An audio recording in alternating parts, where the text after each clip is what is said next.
What's up guys, and welcome back to another video, and today it's a first match preview of the season. Yes, football will be back tomorrow unless you want to count Burnley against Huddersfield tonight, but other than that, the rest of the teams in the EFL will be starting tomorrow. After 10 long weeks as well, I can't wait to go back into it. This preview will be Swindon away against Harrogate tomorrow 3 o'clock. So if you do find to enjoy this video, make sure you like and subscribe to the channel because I always do videos like this. So yeah. Anyway, let's dive straight into it. So for Harrogate, I did predict them to finish 21st, because I look at their squad now and I don't think that they'll do enough to do good things with the team. And also, I don't think they're gonna keep up with the new teams that are going to be in League Two now, because we've got the likes of Doncaster, Gillingham, AFC Wimbledon. All these teams, they're not going to be a walk in the park for Harrogate. It's going to be really, really tough, and I think they'll just struggle, and I don't think they'll be as good as what they were last season. So with this, and also with the transfer window so far, they've only made one really good signing, and his name's Joe Maddock. He used to play for Rotherham. Other than that, based on my opinion, all the other signings probably won't make a difference. The only one that I'm not sure about yet is Welch Hayes. He used to play for Colchester. But yeah. Obviously, we still got loads of time in the transfer window. So Harrogate have loads of time to make the signings to try and do something with Harrogate. For me, I just predicted him to finish 21st. So for Swindon this season, we're looking to finish on a high note after last season with our playoff defeat against Port Vale. Some Swindon fans might have high expectations for Swindon, especially what we done last season. Obviously, at the start of the season, we had no player, no manager, no owner, nothing. Literally nothing. So the fact that Ben Gardner came in and done all that for us and went to the playoffs against Port Vale goes to show that anything can happen in this league. We were expected to be in the National League by now, but we nearly made it to League One. It only went down to penalties as well. And I really understand why some fans might have high expectations, because we've already made 12 signings, and most of them have had good experience at high quality standards at different leagues. An example is Tom Clayton. He's had experience of being captain for Scotland under-23s.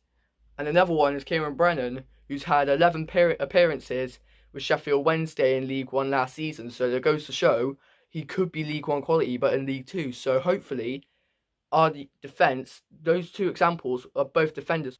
We've got more players that we signed like this as well this season. So I really, really do think that we'll do all right this season. So yeah, if you did watch my predictions video for League Two, I did predict them to finish second. So Harrogate's last 3 games, we're not going to count last season, we're going to count the friendlies. They had their 3-1 win to Gateshead, their 2-2 draw to Barnsley, and then their 1-0 win to Huddersfield. So obviously they had a good pre-season. Now compare that to our pre-season. Our pre-season wasn't the best. Our last 3 games, we had a 4-2 loss to Cardiff. I've done a video on that if you want to watch it. We had a 1-0 loss to Eastleigh. And then we had a 4-0 win to Woking. So that goes to show pre-season doesn't matter, because a team like Leicester, for example, they could play Man City in the pre-season, win 3-0 or something like that, and then play against a non-league team like AFC and then lose 1-0. It doesn't make sense. Obviously, it's understandable if it's the FA Cup, because it's a tournament in England that everybody loves and watches. So I forgot to say this to you guys, but I'm going to do a predicted lineup. I reckon the lineup will be for tomorrow's game. Obviously, Lindsay's interview yesterday, he did say it was talking about there being no injuries or anything like that. So I could use any player that I want. So for this, I've gone for 4-3-3 formation. Obviously, I don't know what the formation that Scott Lindsay's using yet. We don't know what he's going to bring to the table. We'll just have to find out what he does at the first few games of the season. And that's another thing I want to talk about as well. Like Scott Lindsay, obviously, people talking about it, saying, oh, we've gone for the cheap option. Obviously, we don't know what he's like yet. Like Ben Gardner, I never heard of him when we signed him.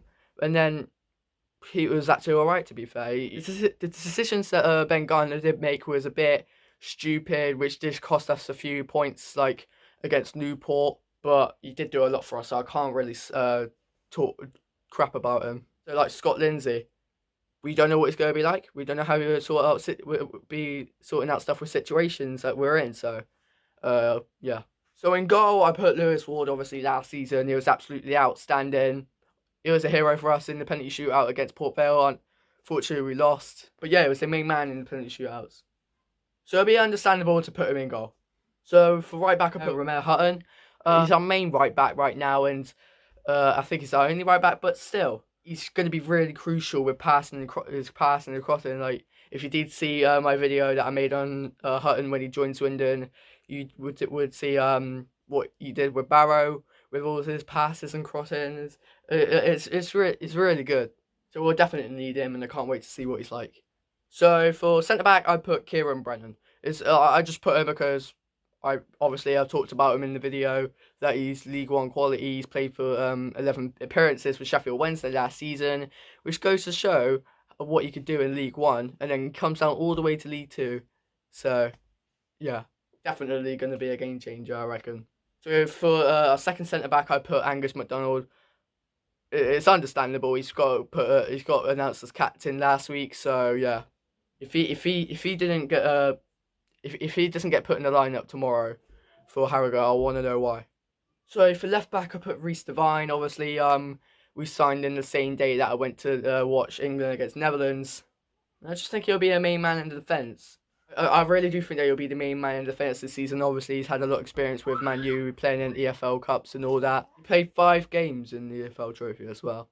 So now we're going to go with the midfield, and I put Johnny Williams. Obviously, he was a key player last season with us. He got a lot of goals and assists with us. And if he does the same as what he done last season, I guarantee it will happen.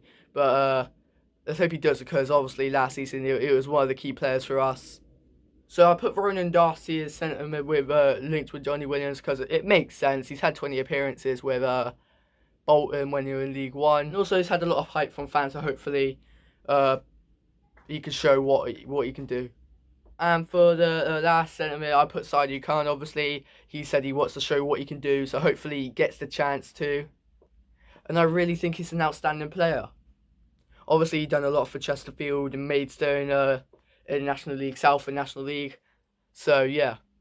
So apparently he was linked with Man U at one point as well, which goes to show he has the quality. So for right winger, I put Tyrese Shade.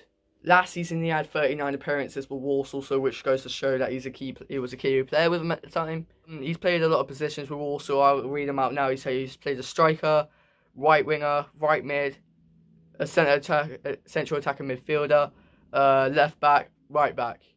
6 positions on the field. And if he does start, I hope he can prove it right. For striker, it's not a question. I don't really need to say it. Harry McCurdy. He was a goal machine last season with us. Obviously helped us, nearly got us to the playoff final. If it wasn't for Harry McCurdy, we probably would have been mid-table. So far, his goal tally is 24 goals. All of them were last season, so hopefully he can keep it going for us this season.